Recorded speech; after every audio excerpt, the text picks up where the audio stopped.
Please, sir. My little brother hasn't eaten yet. The words, fragile as thread, pierced the snow-choked silence and stitched together three lives that had never meant to meet.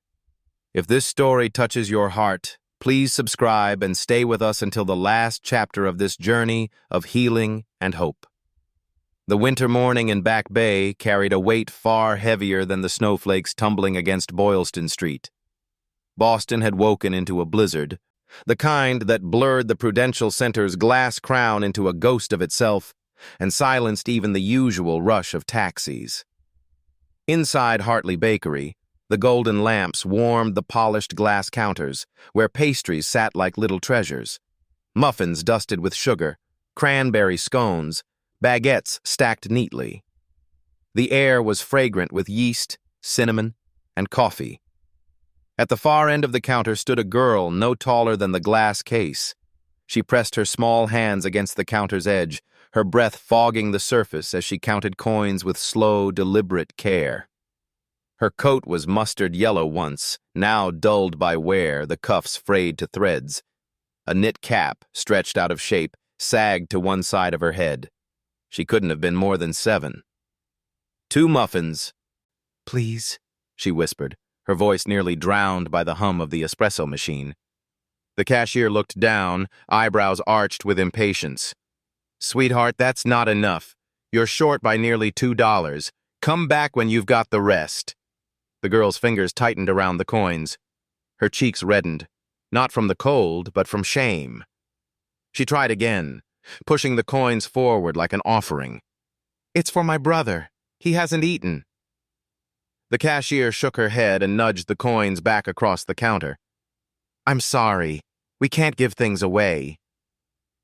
Behind her, the bakery door chimed open, letting in a gust of snow and a tall man with a scarf drawn high over his jaw. Evan Hartley rarely came to the bakery in person. Usually, his assistant picked up his morning order before meetings, but something in him had craved the anonymity of standing in line, hearing the normal bustle of other lives. He had not expected to hear a child begging for bread. Evan's eyes fell on the coins scattered like cold stars across the counter, then on the girl's trembling hands. He caught the words again, my little brother, and something inside him twisted. Without hesitation, he stepped forward. Add 2 muffins, he said quietly, then paused. Make it 2 sandwiches. 2 hot chocolates as well. The cashier blinked, startled at the sudden change in order. For here, sir? No, to go. For her. Evan nodded toward the girl. The girl's wide hazel eyes lifted to his, suspicion flickering across her face. Pride lived in those eyes, too. She clutched her coins to her chest. I'll pay you back, someday. You don't owe me anything, Evan answered softly. When the bag was ready, he handed it to her. She clutched it to her chest, murmured a quick, thank you, and darted toward the door before he could ask another word. The bell chimed again. Snow swirled in, and then she was gone, a blur of yellow vanishing into the storm. Evan stood frozen, the warmth of the bakery suddenly suffocating. He had seen hunger before, in distant neighborhoods when Hartley Capital had scouted real estate for redevelopment. But hunger here, just blocks from Copley Square, from the gilded lobbies of luxury towers, felt like a wound in the city itself. Through the steamed-up glass window, he caught a glimpse of her coat flapping against the wind. She turned the corner, boots slipping on ice, hugging the bag tightly as if it were treasure. Something compelled him. He stepped out into the storm, scarf pulled higher, breath sharp in his throat. Snow bit at his face as he scanned the sidewalk. The yellow coat bobbed in the distance, vanishing into the white. Evan followed. The city muffled under snow, streets hollowed of their usual noise. He crossed Copley Square where the library's grand steps were half buried and trailed the faint depressions her small boots left behind. The prince led past Trinity Church, across Huntington Avenue, into narrower streets where snowplows had not yet come. The footprints grew fainter as the storm thickened, but the mustard-yellow coat glimmered like a lantern ahead of him. She moved quickly for someone so small, ducking down side streets, glancing over her shoulder once as though she feared being pursued. That glance carved something into Evan's chest, fear and defiance living in a child's eyes where innocence should have been. He kept his distance, not wanting to spook her, yet unable to let go. Each corner she turned seemed to pull him further from the back bay he knew, past the boundaries of polished condos and boutiques, deeper into Roxbury's forgotten red-brick blocks. Snow clung to the fire escapes and the boarded windows. Old tenements slouched against each other, their staircases warped, graffiti bleeding through layers of paint. Somewhere ahead, a door creaked open and shut quickly. The yellow coat disappeared. Evan slowed, his boots crunching on ice. Before him rose a hulking building, its windows cracked, its entryway sagging. The heavy side door had just swung closed, leaving only the faint echo of metal on metal. He stared at the door. The storm howled around him. He knew this street. His company had passed on buying it years ago, citing structural liabilities. It had slipped instead into the shadow market, where landlords cut corners and tenants vanished into silence. His breath came out in clouds, sharp with decision. He wasn't sure what he was stepping into, but he knew one thing. No child should vanish into a place like this. He brushed snow from his coat, squared his shoulders, and pushed forward toward the door. Snow hissed against the brick like sand on glass. Evan pressed his palm to the side door's rusted bar. It gave with a reluctant scrape that felt too loud for the kind of building where people survived by being silent. Cold air and the bite of damp rot slid over him. He stepped inside. The hallway was a long, narrow lung that had forgotten how to breathe. Plaster sloughed off in bands, old mail curled beneath a busted radiator. He could smell mold, cold grease, mice. A single bulb, caged and yellow as nicotine, hummed at the far end. Somewhere above, a cough, wet, dragging, and then a smaller voice, stern and brave the way a child copies a grown-up. A sip first, then the muffin. Noah, little sips. Evan found the stairwell. The iron railing shook under his hand, paint flaking like fish scales, each step bowed with age. He climbed slowly, testing weight, listening. Another cough, another. On the third-floor landing, a door stood cracked open, a strip of winter-white light cutting the dark. He stopped so he would not startle them, and spoke in a low, steady register that had soothed anxious investors and hard-nosed site foremen alike. "I'm coming down the hall," he said. "It's the man from the bakery." Silence. Then the door widened by the width of a thin face. Ava. The hat was off. Her hair, the shade of old honey, stuck up in worried angles. Wariness flashed in her hazel eyes. Quick calculation, exits, cost. "You followed me." Not accusation, exactly. A measured fact. "I wanted to make sure you and your brother were all right," Evan said. "May I?" He glanced past her shoulder. One room, if it could be called that. A mattress on the floor, a broken dresser, a milk crate turned sideways for a shelf. An unplugged dorm fridge sat in the corner like a dead animal. The window had been plastic wrapped, but drafts still fingered the room.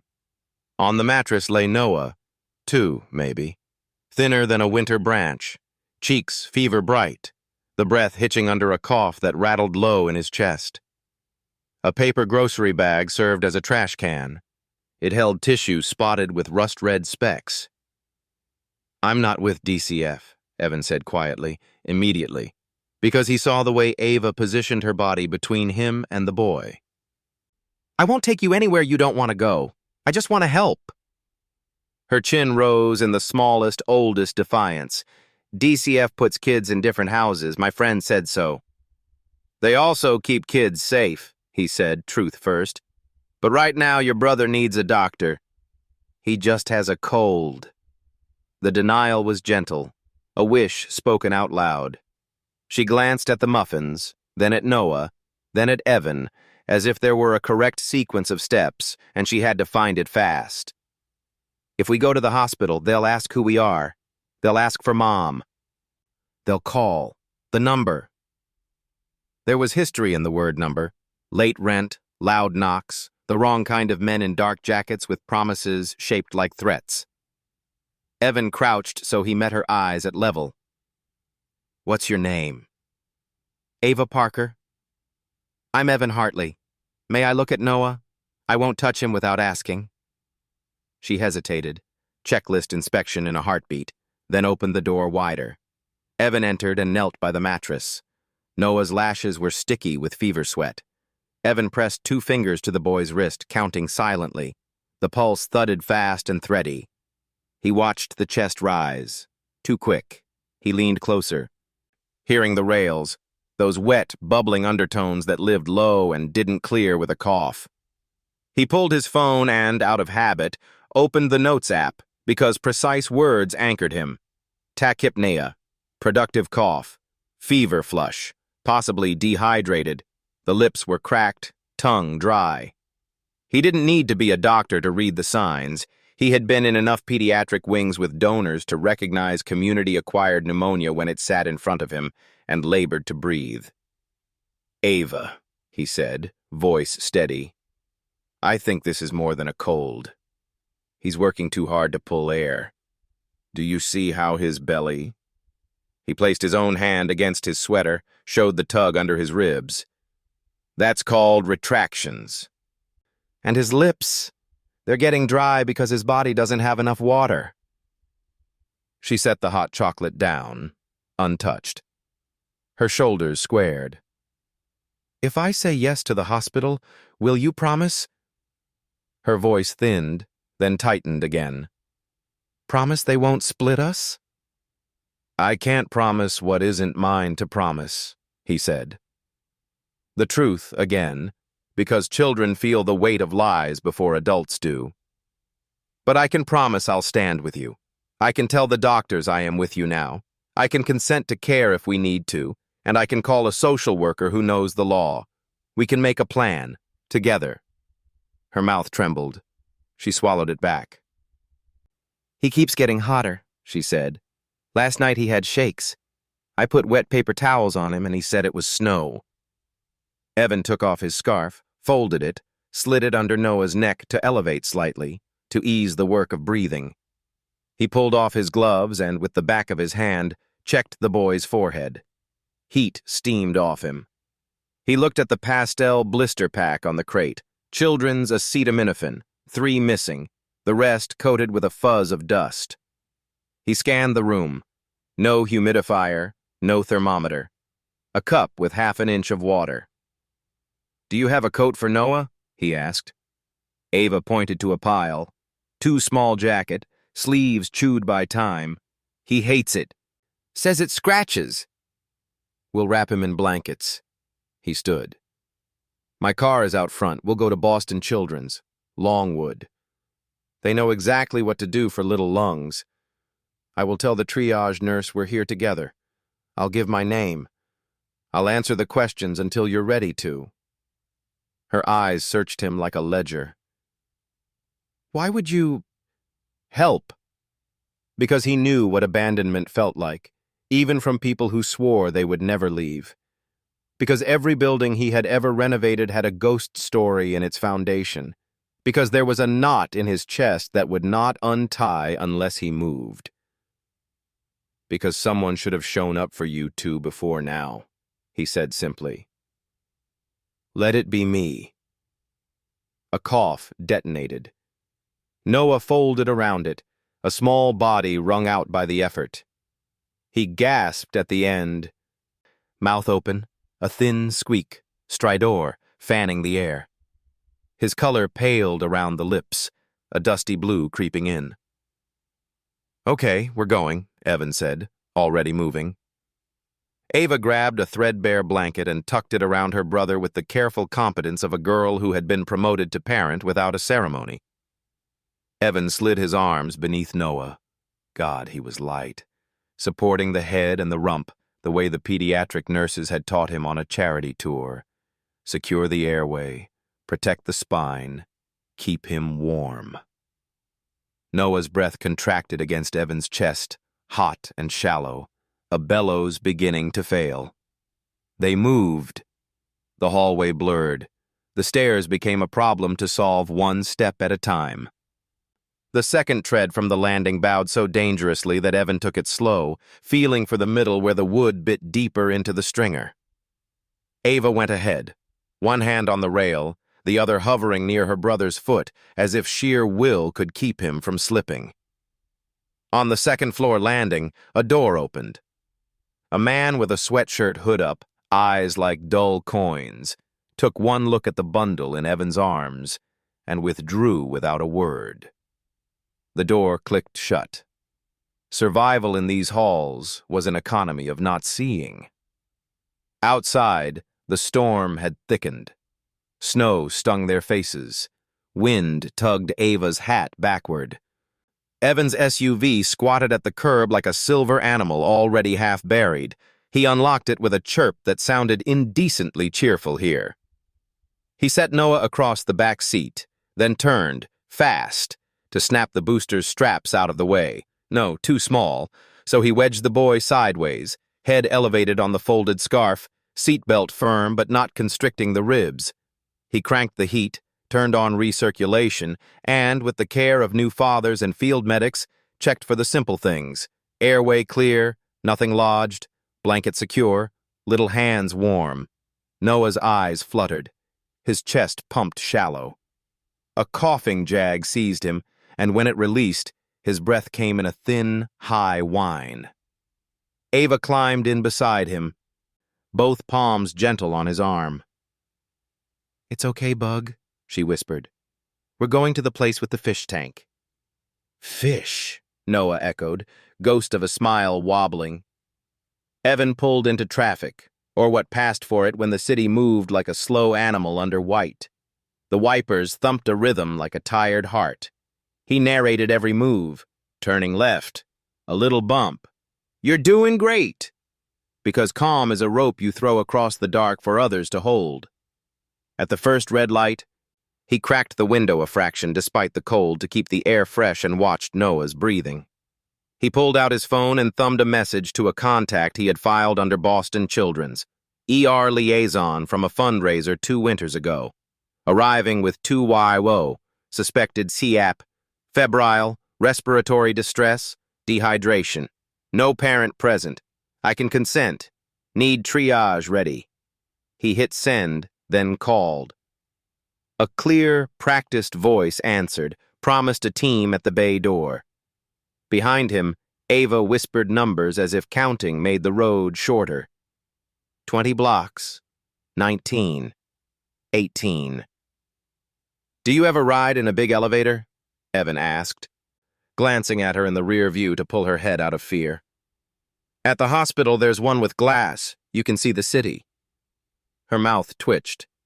"I like the fish tank better." "So do I." Noah coughed again. When he inhaled, the sound thinned. More work for less air. Evan's chest tightened in echo. He glanced at the dash clock, calculated distance. Longwood Avenue would be a snarl of plows and ambulances and families with bags of hope. He eased the SUV forward, the tires shouldering through ruts. "Almost there," he said. At the next intersection, a gust shoved the car sideways. He corrected, "Slow hands calm." The blue ER sign appeared like a lighthouse beam in the white. Emergency, arrow curling toward the bay. Evan took the turn, his jaw finally unclenching only when a nurse in scrubs and a neon vest stepped into their lane, hand up, opening a path with authority. He parked in the emergency lane. Doors flew open. The nurse leaned in, eyes clinical and kind. 2-year-old? Increased work of breathing? "Yes," Evan said. "Fever, wet cough, retractions, likely dehydration. No parent present. I'm with them. Copy. She snapped fingers. A tech rolled a pediatric stretcher forward. We're starting with SPO2. A sensor bloomed red against Noah's tiny toe. Numbers blinked, then settled too low. The nurse's face didn't change, but her speed did. Let's go. Nasal cannula. 2 liters to start. They moved as one. Nurse, tech, Evan with the admission clipboard he didn't know he was gripping, Ava with her hand still on her brother's arm, refusing to be peeled away by any force short of law or love. As the automatic doors swallowed them into bright heat, Evan heard Ava say, in a voice both child and captain, I'm staying with him. You are, Evan said. I'm staying with both of you. And the hospital swallowed them whole, which is another way of saying it gave them back a chance to breathe. The sliding glass doors whispered apart, and the storm outside collapsed into silence. Inside Boston Children's Hospital Emergency Department, heat hit like a wall. Antiseptic tang, fluorescent lights, the rush of wheels over linoleum. Noah lay on the pediatric stretcher, too small against the white sheet, a nasal cannula hissing at his nose. The red glow of the pulse oximeter danced on his toe. 87, 88, 89. Not enough. The monitor beeped a warning cadence that settled into Evan's chest like a second heartbeat. Dr. Priya Nandakumar swept into the bay. Dark hair pulled into a bun, her badge clipped beneath the lead apron she'd thrown on in haste. She scanned the chart handed off by triage and then looked not at Evan, not at the paperwork, but at the child. 2-year-old male, febrile, productive cough, tachypnea, SPO2 under 90 on room air, improving with oxygen. Her voice carried the cadence of practiced urgency. She bent close to Noah. Sweetheart, can you open your eyes for me? Noah stirred, lashes fluttering. His chest rattled, wet and effortful. CBC, CRP, blood cultures, she ordered. CXR portable, AP and lateral. Start IV fluids, D5 half-normal saline. We'll give acetaminophen for fever. Hold antibiotics until chest film, but prep ampicillin if consolidation confirmed. The nurse scribbled. Another set of hands slid a needle into a vein far too small. Noah whimpered once, Ava clutching his arm until he stilled. Evan stood just inside the bay, out of the way. But when the resident turned with the clipboard, the question landed squarely. Are you the parent or guardian? Ava froze. Her eyes darted, toward Noah, toward Evan, toward the door as though a wrong answer might make someone vanish. Evan stepped forward, his voice steady. I am acting as guardian. Temporary caretaker. I can consent to medical treatment. The resident blinked. We'll need paperwork. You'll have it. Evan's tone was clipped but calm, the kind that built skyscrapers in impossible neighborhoods. He pulled his phone, thumbed through his contacts, and dialed his attorney. Affidavit of care. Emergency petition for temporary guardianship. File it today with Boston Juvenile Court. Reference DCF. Tell them I'm prepared for a safety plan and home study. On the other side of the glass, a caseworker entered the waiting bay, coat still damp from snow.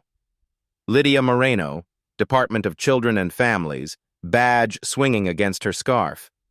She paused, reading the chart, then pushed into the room with the firm gentleness of someone used to arriving where she wasn't welcome. I'm Lydia, she said, eyes first to Ava. I'm here because a 51A report was filed, standard when a child comes in with suspected neglect or no parent present. Ava shrank back. We don't want to be split. Lydia crouched, ignoring Evan for the moment, her focus squarely on the girl. I know you've been carrying a lot. You did right, bringing him here. No one's taking you from your brother tonight. But we need to make sure both of you are safe. Ava's throat worked. She nodded once, sharp, like a deal struck. Evan spoke low. I'll cover medical consent until the guardianship petition is signed. She stays with her brother.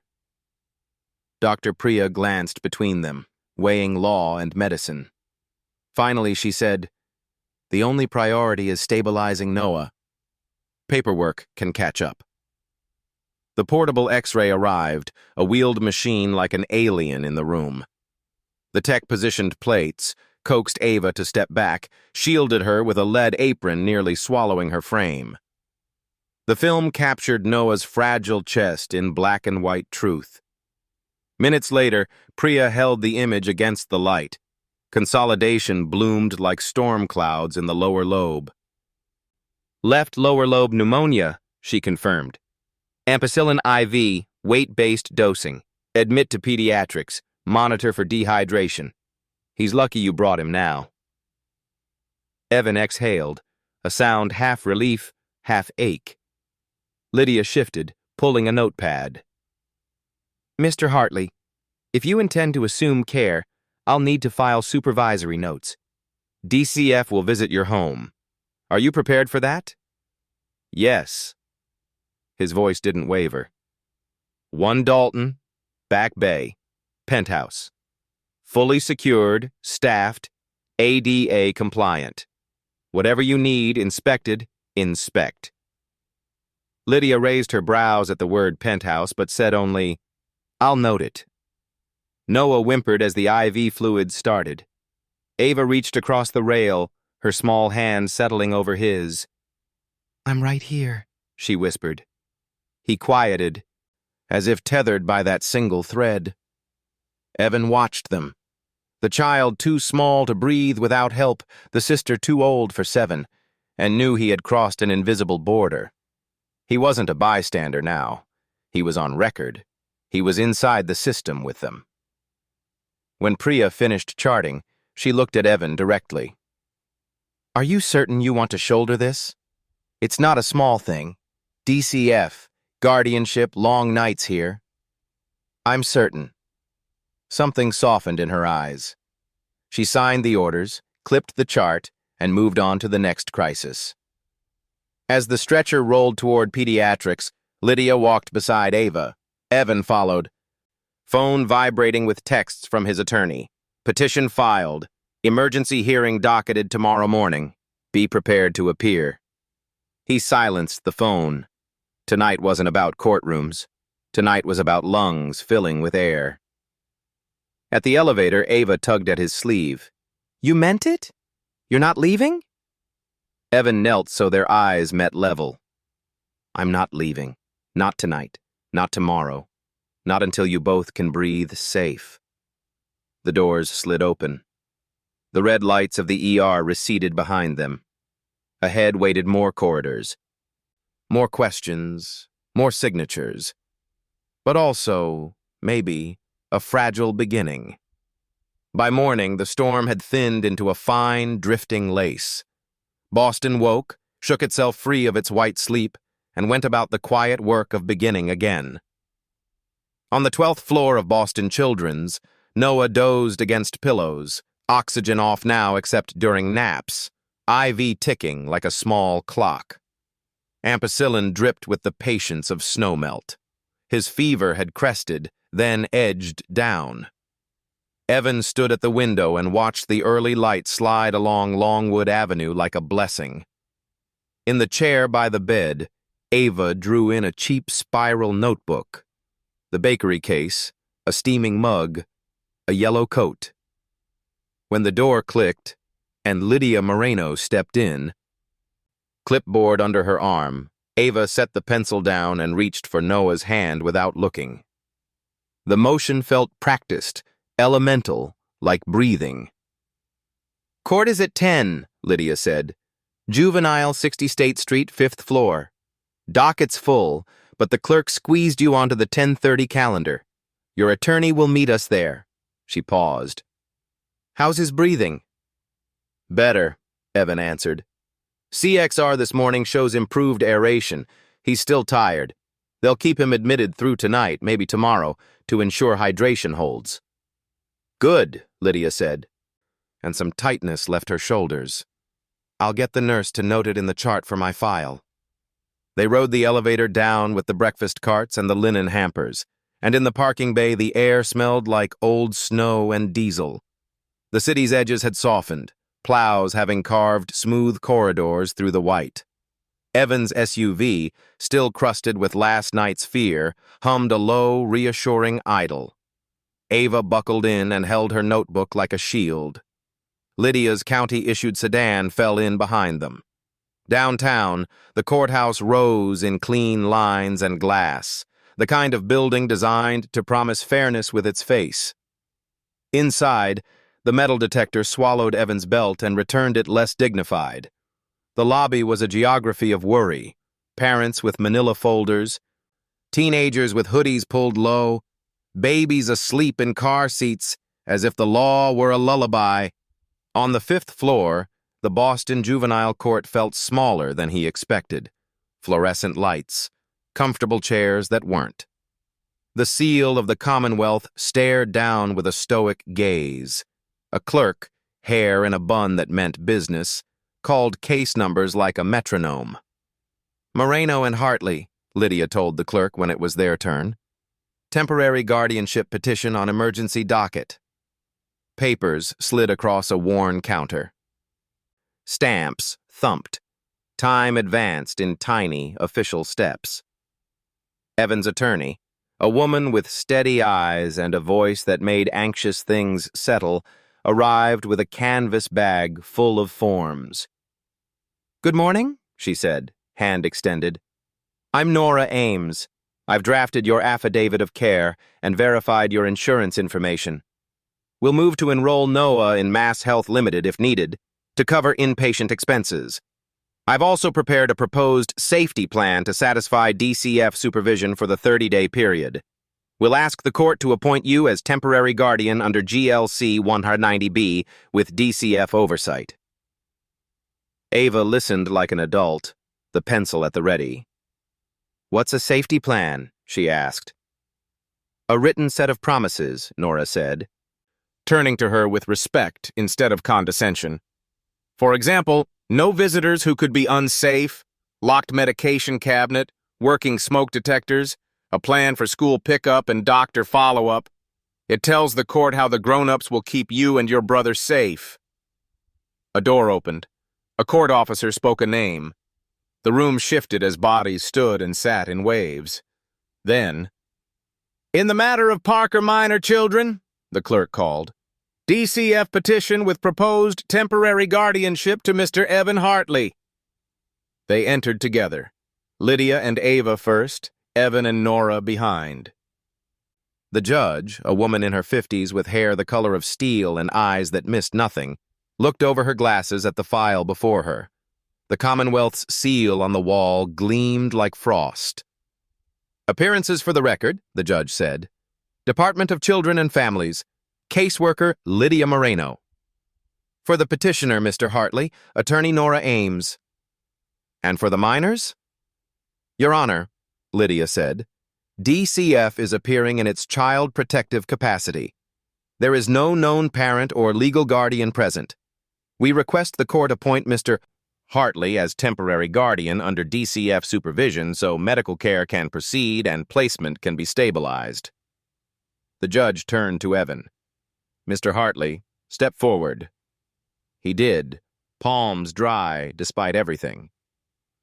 "You are not a relative?" she asked. "No, Your Honor." "How did these children come into your life?" He told the truth in clean, spare sentences. The bakery, the coins, the yellow coat dissolving into snow, the building that had forgotten its own bones, Noah's breath catching on a rattle that set off every alarm in his body, the drive to Longwood, the red letters over the door that promised emergency and meant mercy. The judge listened without interrupting. When he finished, she steepled her fingers. "Why you?" she asked. "The Commonwealth is full of good intentions. Good intentions burn out. Guardianship is not charity, it is responsibility. Evan thought of how the city looked from one Dalton at night, like a circuit board, gold and blue, and how many lights down at street level hid rooms where children learned the price of hunger. He thought of buildings Hartley Capital had brought back to life and the people they had failed to reach. "Because I can," he said simply. "Because they need a door that stays open when they knock. Because last night I said I wouldn't leave." The judge held his gaze another beat, then turned to Lydia. "DCF's position?" Lydia stood. "Your Honor, DCF received a 51A report from Boston Children's regarding a 2-year-old admitted with community-acquired pneumonia, dehydration, and no parent present, as well as concerns of neglect due to unsafe housing. A 51B response is underway. The older sibling, age 7, exhibits protective attachment and reports fear of sibling separation. Mr. Hartley has provided a suitable plan, including immediate medical consent, stable housing, address 1 Dalton Street, Back Bay, and willingness to cooperate with DCF supervision, including unannounced home visits and background checks for household staff. DCF recommends a kinship-like temporary placement with Mr. Hartley for 30 days, with review." The judge turned back to Evan. "Mr. Hartley, is your residence equipped with child safety measures? Locked medications, secure windows, functioning smoke and carbon monoxide detectors?" "Yes, Your Honor." "Will you facilitate school enrollment or continuation for the older child and all follow-up medical appointments?" "Yes." "Will you ensure no contact with individuals identified as a safety risk, including any landlords or creditors connected with the children's prior housing?" "Yes." "Do you understand that this order imposes legal obligations, including appearing for review hearings, cooperation with DCF, and immediate reporting of any changes in circumstances?" "I do." The judge nodded, a small, almost imperceptible approval. "What about health coverage?" she asked. Nora rose. "We've initiated Mass Health Limited enrollment for Noah to ensure continuity of inpatient care, with the intention to transition to full benefits if eligibility is confirmed. Mr. Hartley will cover all uncovered expenses in the interim." "Very well," the judge said. She shifted her attention to Ava. "Miss Parker."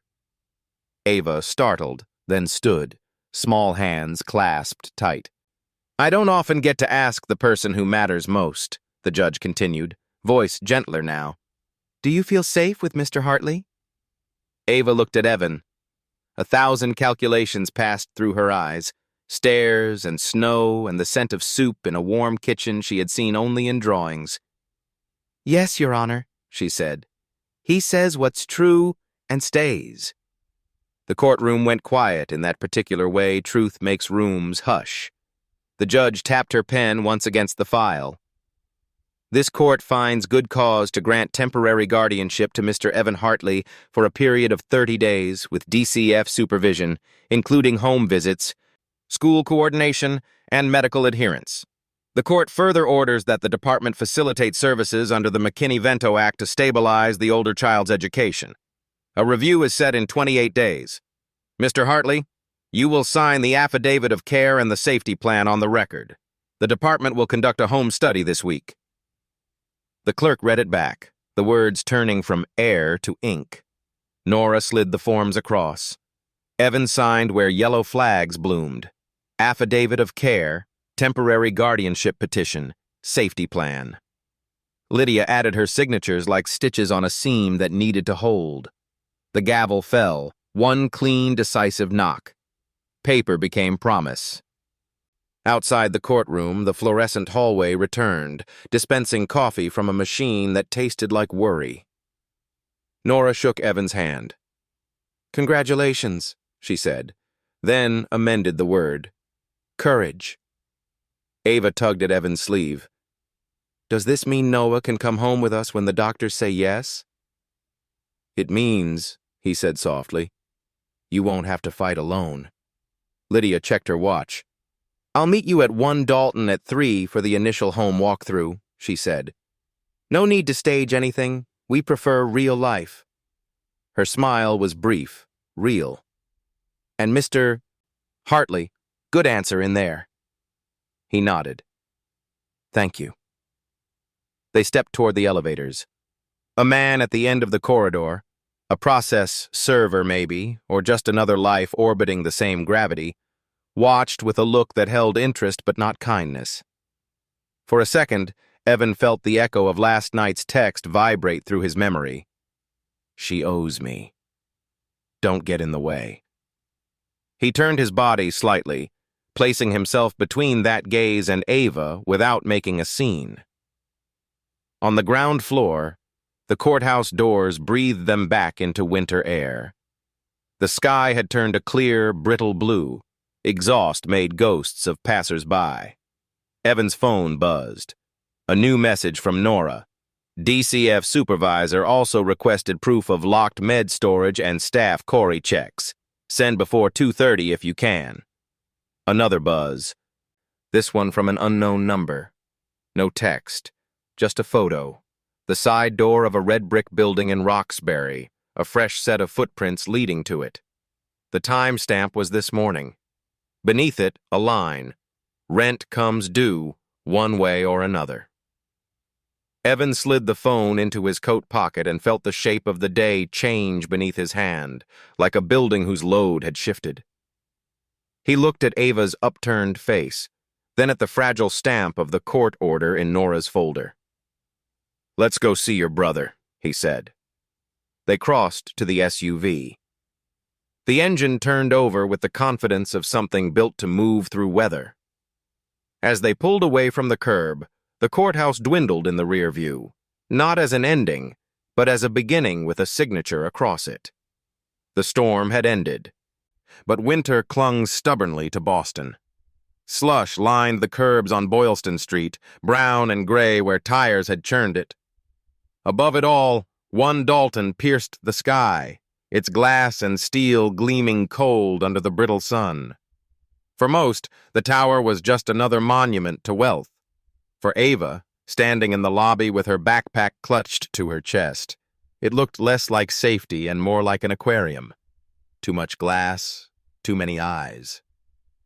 "Penthouse, please," Evan told the concierge, whose raised brows betrayed nothing but professional calm. The elevator whispered open, its brass rails gleaming. Ava stepped in hesitantly, her boots leaving tiny puddles on the polished floor. She glanced up as the doors closed, and the car began its steady rise. The digital numbers blinked higher, 20, 30, 40. Her grip on her notebook tightened. "Do the elevators ever stop?"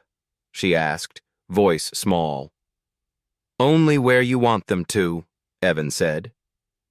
When the doors parted on the 55th floor, the air changed. Light spilled from floor-to-ceiling windows, flooding the space with a view of the Charles River curling silver under the sun.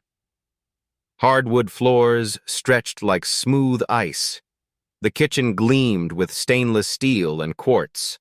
A fireplace flickered against a wall of glass. Ava stepped in slowly, her boots squeaking. She eyed the expanse like a battlefield, too clean, too fragile, too breakable. She set her notebook down on the counter and unzipped her coat, shoulders hunched as if waiting for someone to scold her for dripping snowmelt on marble. Instead, Evan knelt by the pantry and pulled out a pot.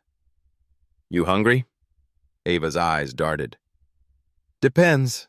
What do you have?" "Soup," he said. "Grilled cheese, hot chocolate, real milk, not powdered." She blinked, suspicion giving way to something else, something closer to longing. "For real?" "For real." They cooked together, awkwardly at first.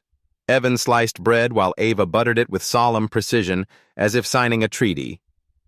He stirred soup, tomato, steaming, fragrant, while she lined the sandwiches in the pan. The air warmed with the crackle of butter and the quiet hiss of soup bubbling. When they sat at the counter, steaming bowls before them, Ava hesitated. Her spoon hovered above the soup. "You can eat," Evan said gently. She shook her head. House rules first. She tore a page from her notebook and wrote in careful block letters. 1. No leaving Noah alone. 2. Medicines go on the high shelf. 3. School every day unless sick. 4. Dinner at the table. 5. Don't leave. She taped the page to the refrigerator with surgical precision. Now we can eat, she said. Evan's throat tightened. Good rules. The soup went down too quickly, as though Ava feared it might vanish if she lingered. The grilled cheese disappeared in 4 careful bites. She wiped her mouth with the back of her hand, then blushed and grabbed a napkin, correcting herself. After dinner, she wandered to the window. The city stretched below them, headlights snaking along Storrow Drive, smoke rising from chimneys in Cambridge. She pressed her palm against the glass. It doesn't look real, she whispered. It's real, Evan said. But so are you. She turned, brow furrowed. Mom said people in towers don't see what's under their feet. Evan didn't answer. He didn't need to. She was right. On the counter, the television flickered to life, silent news footage looping scenes of plows and traffic snarls from the storm. But Ava froze. Her eyes locked on the corner of the screen where a traffic camera replayed the image of a man in a dark coat, hood pulled low, loitering at the edge of a Roxbury intersection. He leaned against a lamppost, half shadow. Her breath hitched. She whispered, That's him. The man who followed Mom. Evan muted the television. You're sure? Ava nodded, body stiff as wire. He waited by the building. I saw him. He looked up at our window. Evan reached for his phone, thumb moving fast. I'll have someone check. You're safe here. He called Lena Porter, the private investigator he kept on retainer for code enforcement disputes. I need a full pull, he said. Building at Tremont and Roxbury Crossing. Ownership, violations, camera feeds. And I want a face run on a man frequenting Mission Hill tied to Parker family. Ava identified him. Lena's voice was crisp. I'll dig. Expect records from Registry of Deeds and Assessors database. If he's tied to an LLC, I'll trace it. Evan ended the call and set the phone down slowly. Ava watched him, her hands fisted at her sides. You believe me? She asked. Yes, he said without hesitation. For the first time that night, she exhaled. Later, when Noah was settled in a borrowed crib the hospital had sent home, monitors blinking soft green, Ava sat cross-legged on the couch with her notebook. She sketched again. The bakery case, the yellow coat, the soup steaming in bowls. But this time she added something new. A tall glass tower with light pouring from its top floor, and inside it, 3 stick figures around a table. Evan watched from the kitchen doorway. The rules taped to the fridge fluttered slightly when the heat clicked on. House rules. Their house now, at least for tonight. And somewhere out there, beyond the windows, a man in a dark coat lingered in alleys he thought belonged to him. Boston before dawn had a silence like held breath. From the penthouse windows, the city's veins of traffic were only faint glimmers. Evan sat at the long oak table, laptop open, Lena Porter's voice steady in his ear. I traced the Roxbury building, Lena said. Title search shows it's held by Crane Housing LLC. Derek Crane registered it under a shell in Delaware, but he's sloppy. He used the same P.O. box for utilities that he used on another property in Mission Hill. That's enough to tie him. On screen, Lena's face appeared in the glow of her office lamp. Maps sprawled behind her, Boston divided into red dots.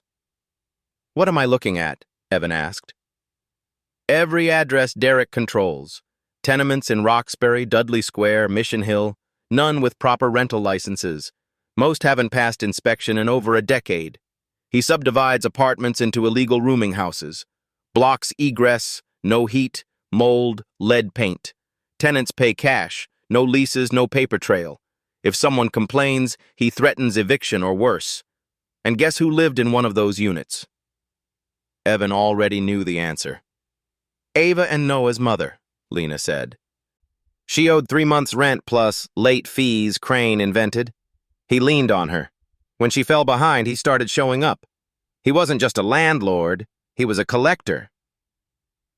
Evan closed his eyes. The pieces slid into place with an awful inevitability. The fear in Ava's glance at the news footage, the mysterious text on his phone, the sense that this wasn't just poverty, but predation. Run him deeper, Evan said. Lena nodded. Registry of Deeds, Assessor's Database, Inspectional Services Records. I'll build a dossier. But there's more. CCTV from Mission Hill caught him 2 nights ago outside the school Ava's zoned for, just standing there, watching. A chill passed through the penthouse warmer than any winter storm. Evan pressed his fingers to his temple. That's enough for code enforcement, maybe even criminal housing violations, but I need more. I want him out of Boston's lungs entirely. Lena leaned forward. Then we go multi-pronged. Inspectional Services will love this. Blocked exits, mold, no heat. I'll coordinate with Detective McKenna at BPD Family Justice. If we tie child endangerment to the housing violations, the DA might open a grand jury. At that moment, soft footsteps padded into the kitchen. Ava, hair mussed from sleep, notebook clutched under her arm. She blinked at the glow of the laptop. You're talking about him, she said quietly. Evan turned the screen slightly. Yes, we're building a map of the places he runs. Her eyes scanned the red dots. That's a lot of houses. Too many, Lena said gently. He hides families inside them, but doesn't keep them safe. Ava came closer, studying the map with the intensity of a strategist. That's why the stairs were broken. That's why Noah kept coughing. Evan rested a hand lightly on the table near hers. You saw more than you should have had to see, but it means you understand the truth. She bit her lip. Will he come here? No, Evan said. This building is secure. Cameras, key cards, 24-hour staff. And now the law knows his name. Lena interjected. Speaking of cameras, Copley Square footage caught him walking through the blizzard the night you followed Ava. He was a block behind you, Evan. He saw where you went. The words landed like lead. Evan muted the call, then knelt by Ava. Did you hear what Lena said? He knows where you went. That's why we have to be very careful. You're safe here, but we need to help the police stop him. Ava hugged her notebook tight. Mom used to say nobody cared about places like ours. You care? Evan looked at her, so small, so precise in her questions, yet carrying more weight than most adults. Yes, he said simply. I care, and I'm not the only one. We'll make them care. When Ava went back to bed, Lena's voice returned. Evan, I'll package this for McKenna. He's got a file on Crane already. Extortion, intimidation, maybe worse. But this housing network? This is how we nail him. Send me everything, Evan said. I want to see the structure. By morning, his inbox filled with PDFs and scanned deeds, property after property, all under variations of Crane Housing LLC. Each one showed the same rot: illegal occupancy, cash transactions, citations ignored. Evan scrolled through inspection photos: mold climbing walls, padlocked exits, children's shoes by doors that wouldn't open from the inside. When Lydia arrived for her DCF home visit, she found him at the table surrounded by printouts. You planning a trial by paperwork? She asked, setting her bag down. Yes, Evan said, but also by law. This isn't just about 2 children. It's systemic. Lydia thumbed through the files, her brows knitting. These are serious. If you hand this to McKenna, he'll call the DA. But know this, Crane doesn't scare easy. He'll push back. Then we push harder, Evan said. Ava padded in again, rubbing her eyes. She climbed onto a chair, looked at the spread of papers, and frowned. It looks like homework. In a way, Evan said. But it's homework that could make houses safe. Her eyes brightened, just a little. Then I'll help. She opened her notebook and began copying the addresses in her careful block letters, one by one, as if writing them made them less able to vanish. That night, Evan drove to City Hall. He walked into inspectional services with Lena's dossier under his arm. He placed it on the desk of a weary inspector and said, "Every violation in here is a child sleeping cold tonight. Post your notices. Don't stop until every one of these buildings is tagged." The inspector flipped through the files, eyes widening. "This is enough to trigger emergency inspection orders, but you understand, this'll stir a hornet's nest." "Then bring the smoke," Evan said. "I'll stand in front of the sting." As he left, his phone buzzed again. A new message from an unknown number. You think paper protects them. Paper burns. Kids still need a roof. Pay the debt, Hartley, and walk away. Evan stared at the words under the sodium lights outside City Hall. Behind him, snowmelt dripped like a clock. Ahead of him, the fight stretched long. But when he pictured Ava's taped house rules on his refrigerator, the decision felt already made. Snow had melted just enough for Boston's sidewalks to show their old scars. Cracks filled with grit, puddles dark with slush, cigarette butts pressed into ice. The morning air bit sharp, but the sun promised something gentler. Evan parked near the South End Elementary School and cut the engine. Ava sat in the back seat, notebook on her lap, a brand new backpack resting beside her like a companion she hadn't decided to trust yet. It was navy, with sturdy zippers and a keychain shaped like a star. Inside, pencils that weren't chewed down, notebooks not water-stained, folders crisp. At the bottom, a lunchbox already packed with a sandwich, an apple, and a granola bar. She touched the zipper as if it might vanish. "This feels like it belongs to somebody else." "It belongs to you," Evan said. "Every kid deserves tools that work." Her eyes flicked to his. "Even if they didn't earn them?" "You earned them," he said firmly. "By surviving. By caring for your brother. That's more than most 7-year-olds ever have to do." The school loomed ahead, red brick against a pale sky, flag tugging at the pole. Children bundled in coats hurried through the front doors, laughter carrying across the yard. Ava's grip on her notebook tightened. "I don't know if I remember how," she admitted. "How to what?"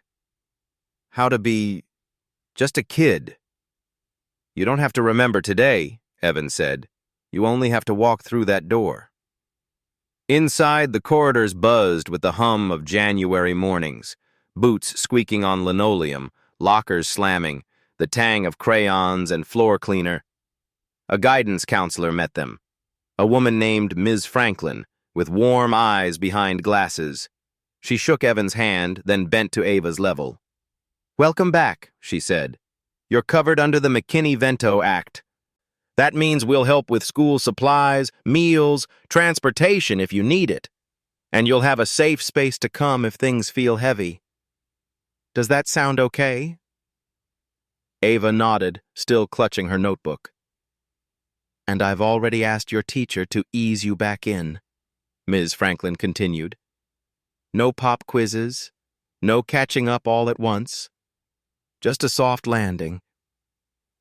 Ava's shoulders eased just slightly.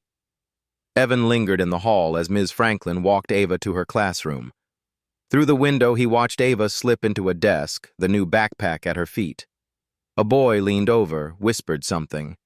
She didn't answer, only opened her notebook and began to draw.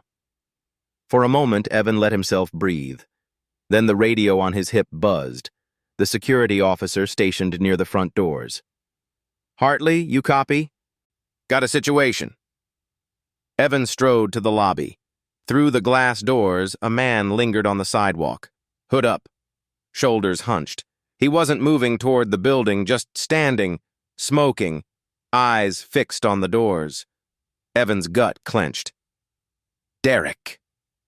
The security guard was already at the intercom, pressing the button that triggered the school's lockdown protocol. A soft chime sounded in the hallways. Teachers pulled classroom doors shut, blinds lowered, children's chatter hushed into whispers. Outside, Derek flicked his cigarette to the ground, ground it under his heel, and smiled thinly at the camera above the door. Then he walked off, melting into the street crowd as if he'd never been there. Detective McKenna arrived within minutes, coat still dusted with frost, badge swinging. He examined the security footage, jaw tight. "Crane knows exactly what he's doing," McKenna muttered. "Loitering's not enough for an arrest. He's daring us to push him, but the message is clear. He wants you rattled." "He wants Ava rattled," Evan said. "Then you make sure she never sees him here again," McKenna replied. "I'll have officers patrol the block at dismissal. But Evan, DCF will hear about this. If risk escalates, they'll consider moving the kids to foster care for safety. You need to shut this down before that happens." Evan's chest tightened. "They're not leaving. Not again." McKenna clapped his shoulder. "Then we work the system faster than he does." When Ava emerged at the end of the day, her cheeks were flushed from recess, her backpack hanging heavier now with worksheets and crayons. She ran to Evan, breathless. "I did it," she said. "I raised my hand in class. Just once. And the teacher said my answer was right." Evan smiled, though his eyes scanned the street behind her, every shadow a threat. "That's because you are right, Ava. About more than math." They walked together to the SUV. On the ride home, Ava hummed softly, almost without knowing. Evan let the sound wash over him. A small, ordinary triumph. A glimpse of childhood that had been on pause too long. But later, as he tucked the new backpack by the door of the penthouse, his phone buzzed with a message from Lydia. "DCF case review scheduled tomorrow. If external risk persists, foster placement may be considered. Be ready to demonstrate a safety plan that eliminates exposure to Crane." The weight of those words settled heavier than the city itself.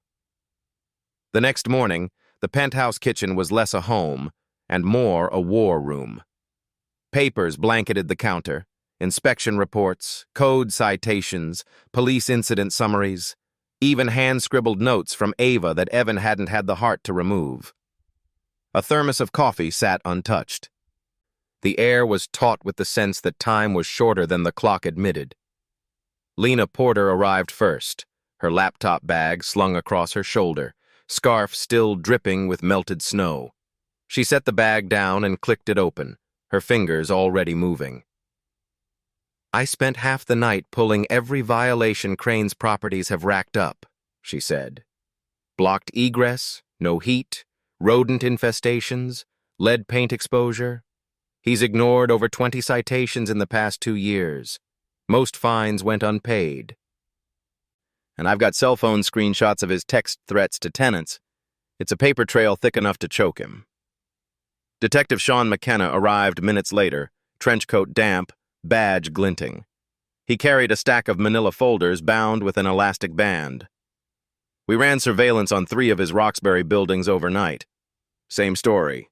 Cash-only tenants, padlocked fire exits, space heaters sparking near beds.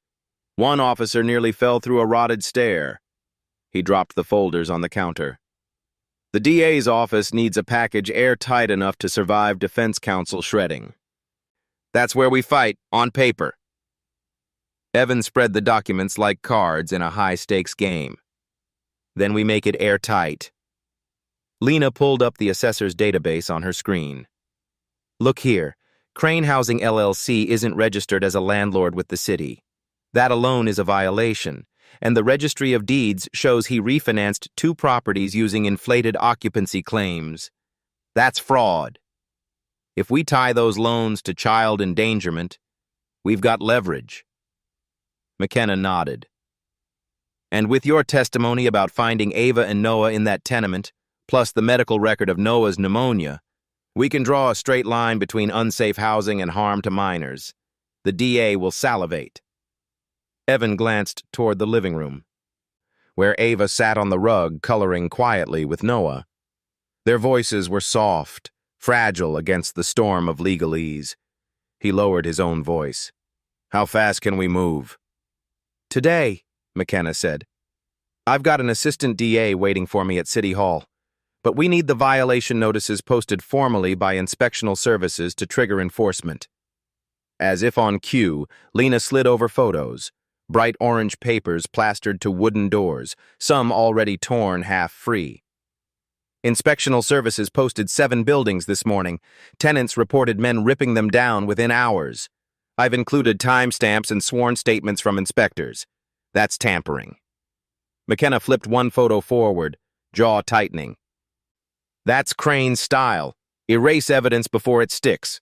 But this time we've got backup copies. He can't tear down paper that's already in the DA's inbox. Evan leaned over the counter, palms braced. And what about protection? Ava saw him outside her school. He's escalating.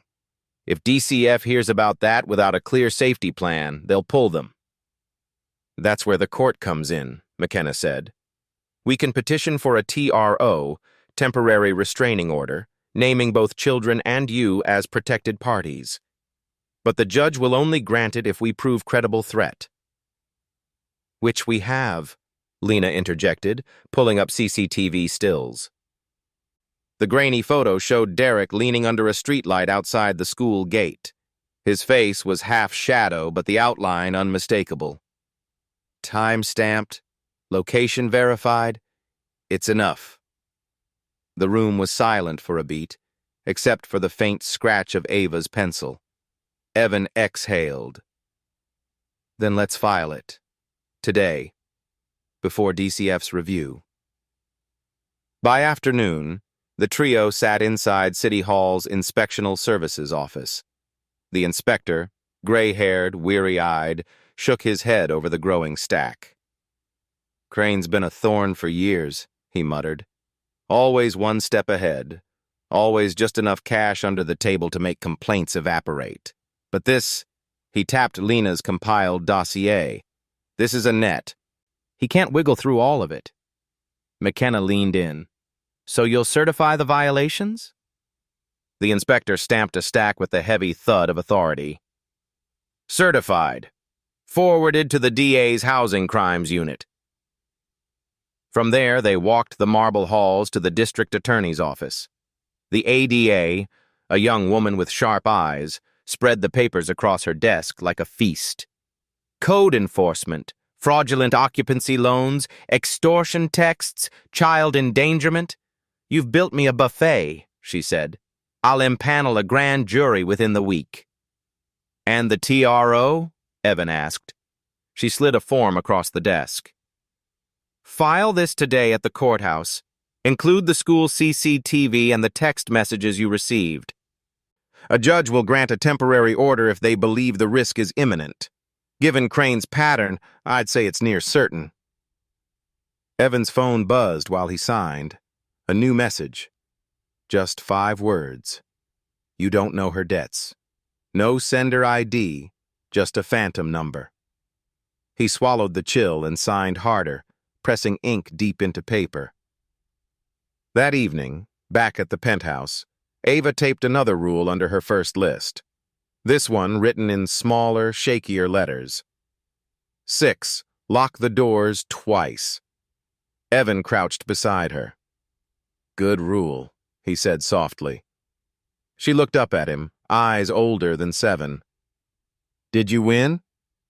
He glanced at the mountain of paper stacked on his counter, at the sealed envelope ready for the courthouse. Not yet, he said, but we've started the fight.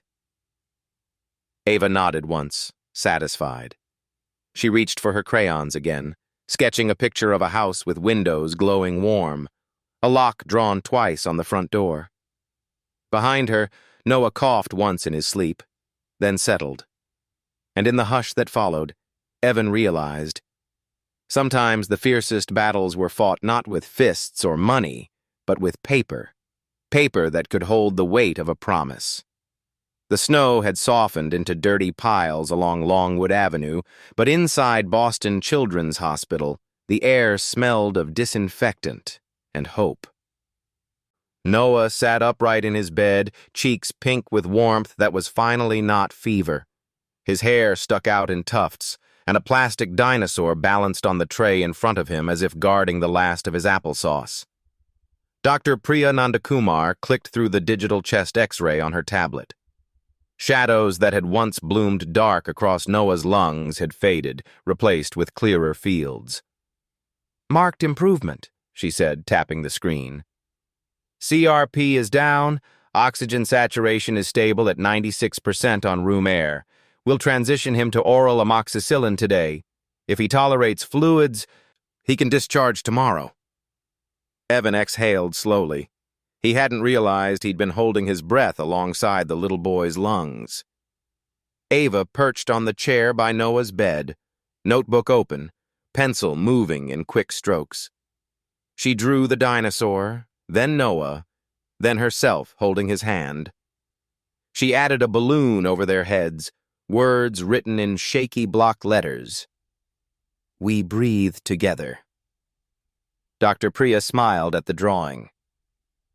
"That's art therapy without the therapist," she said, "but I'll still recommend outpatient sessions. Trauma sits in the body as much as in the mind. Creative work can help release it." Ava tilted her head.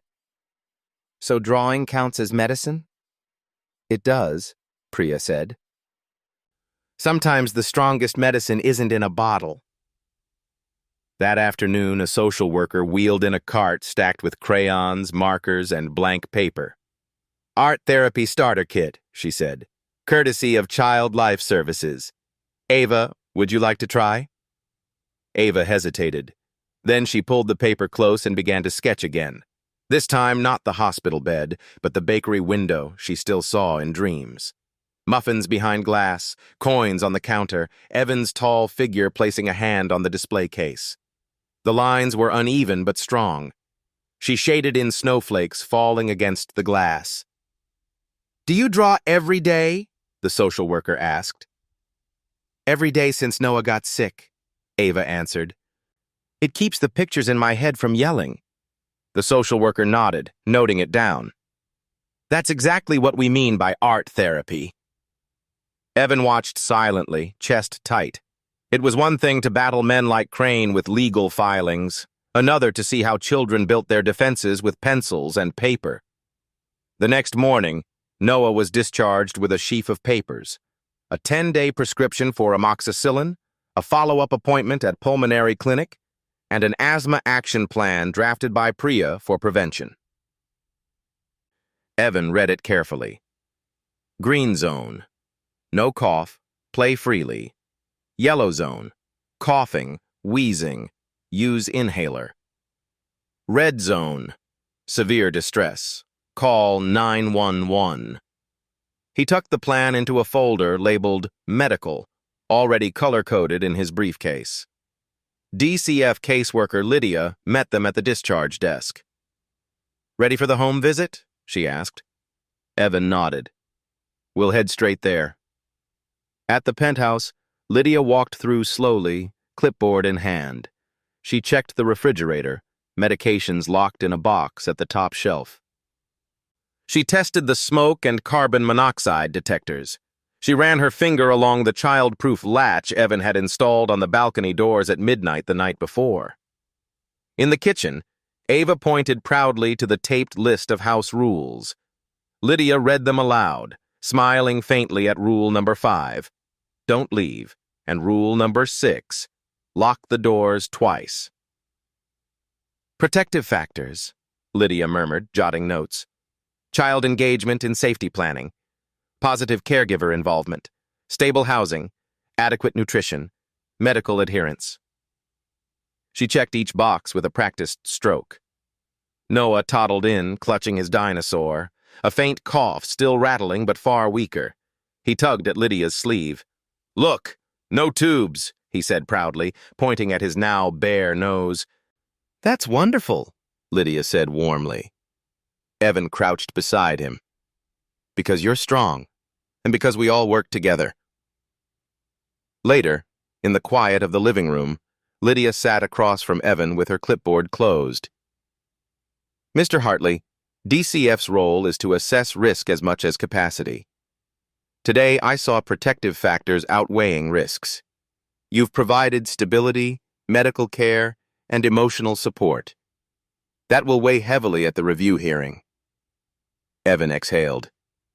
"So they won't be pulled?" "Not if you maintain this trajectory," Lydia said. Her gaze softened. "But Crane remains a variable. The TRO petition will help. I'll testify to imminent risk. That, combined with these protective factors, should persuade the judge to consider extending guardianship beyond the 30-day order." Ava looked up from her drawing. "Does that mean we can stay?" Lydia smiled gently. "It means you're safer than you were before." That evening, Evan ladled soup into bowls again.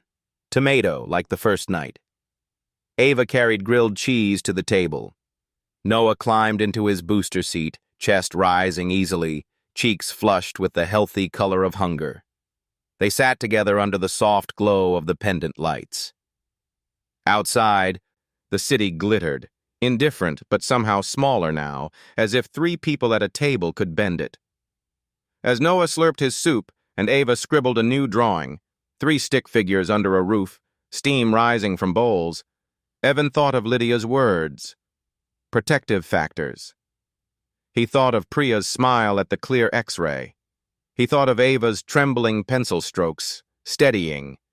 And for the first time in weeks, maybe years, he let himself believe that safety could be more than temporary. The summons lay on the kitchen counter like a stone. 3 days had passed in a blur of schedules, medicine bottles, and whispered bedtime stories. Yet the weight of that paper never left Evan's mind. The review hearing would decide everything, whether Ava and Noah would remain under his guardianship or be scattered again into the system. On the morning of the hearing, Ava insisted on carrying her notebook. She tucked it into her backpack, zipped the new zipper until it sang, and announced, "House rules go with us. They're evidence." Evan smiled at her solemnity. "Stronger than any lawyer," he said. The courtroom was colder this time, the fluorescent light harsher. The same judge presided, eyes sharp beneath her glasses. Lydia sat at one table with her DCF file open, Nora Ames at Evan's side with neat stacks of affidavits and photographs. Ava perched on the bench, Noah in her lap, his toy dinosaur clutched like a witness. The judge called the case. "This matter comes for review of temporary guardianship. Department, proceed." Lydia rose. "Your Honor, DCF conducted home visits at 1 Dalton. Findings: stable housing, medical adherence, protective sibling bond. Noah has recovered from pneumonia under Mr. Hartley's care. Ava is enrolled in school under McKinney-Vento, participating in art therapy. However, risk remains from Derek Crane, landlord and creditor to the children's mother. DCF has supported Mr. Hartley's petition for a TRO, now pending. Given protective factors outweighing risks, DCF recommends extending guardianship." The judge looked to Nora. "Mr. Hartley's position?" Nora stood, calm and clear. "Your Honor, we ask the court to grant long-term guardianship. Mr. Hartley has provided not only immediate care, but a safety plan enforced with DCF oversight. He has supplied locked medication storage, proof of school attendance, and medical records showing compliance with treatment. Additionally, he has collaborated with law enforcement to dismantle the unsafe housing network that endangered these children in the first place." The judge shifted her gaze to Evan. Do you understand the weight of this request? Guardianship is not a 30-day promise. It is a door you cannot close without consequence. Evan rose. His voice was steady, though his hands trembled inside his pockets. I understand, Your Honor. These children need permanence, not pauses. I am asking the court to let me be that permanence. The judge's eyes softened, only slightly. Miss Parker, she said, turning toward Ava. Ava slid off the bench, clutching her notebook like scripture. She approached the witness stand. The bailiff swore her in with gentleness. She opened her notebook to the page taped from the refrigerator, House Rules, and held it up. These are our rules, she said. We made them at Mr. Hartley's house. They keep us safe. Noah doesn't cough at night anymore. We have dinner at the table, and Rule 5 is don't leave. He hasn't left. Silence filled the courtroom, thick and holy. The judge leaned back, eyes shimmering with something human beneath the robe. From the gallery, Detective McKenna entered with Lena Porter. He carried a folder stamped with the seal of the district attorney's office. Your Honor, permission to submit evidence, he said. Grand jury indictment returned yesterday. Derek Crane charged with criminal housing violations, extortion, and child endangerment. TRO granted. He is in custody. The judge accepted the folder, flipping through. Her gavel hovered. This court finds that continuation of guardianship serves the best interests of the children. Temporary guardianship is hereby converted to long-term guardianship. Mr. Hartley, you are appointed guardian of Ava and Noah Parker. DCF supervision will taper as stability continues. The gavel fell. One sharp crack, and everything shifted. Ava beamed, clutching her notebook to her chest. Noah banged his dinosaur against the bench with delight. Evan lowered his head for a moment, hiding the tears that refused to wait. 2 weeks later, in the grand hall of the Boston Public Library at Copley Square, Evan stood before a crowd. Reporters, city officials, nonprofits, and ordinary citizens filled the room. Behind him, on a large easel, Ava's drawing of 3 stick figures around a kitchen table had been framed. He adjusted the microphone. 2 months ago, I saw a little girl counting coins for bread. That moment reminded me that safety is more than shelter. It's food, warmth, and the knowledge that someone will not leave. Today, I'm proud to announce the launch of the Warm Bread, Warm Beds Foundation. In partnership with the City of Boston and local nonprofits, we'll fund hot meal vouchers and rapid rehousing for families at risk. No child should wonder where their next bowl of soup or safe bed will come from. Applause swelled, rolling like thunder through marble arches. Ava stood beside him, wearing the new backpack, her hand slipped into his.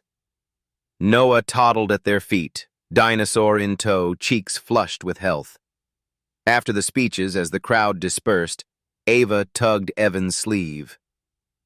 We did it, she whispered. He bent low. No, he corrected softly. You did it. You asked for bread, and you stitched us into a family. At home that night, soup simmered on the stove. Noah blew out the candles on his 3rd birthday cake, no wheeze in his chest.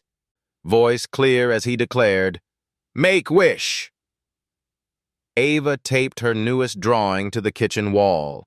This one of a house glowing with warmth, a window lit, and 3 figures waiting at a table. Evan looked at it, at them, and whispered what he now knew as truth. Home is where someone waits for you to sit down to dinner. Thank you for staying with us until the very last page of Ava, Noah, and Evan's journey. If this story touched your heart, please consider subscribing so you never miss the next tale of hope, healing, and second chances. Together, we can keep spreading warmth. One story, one family, one act of kindness at a time.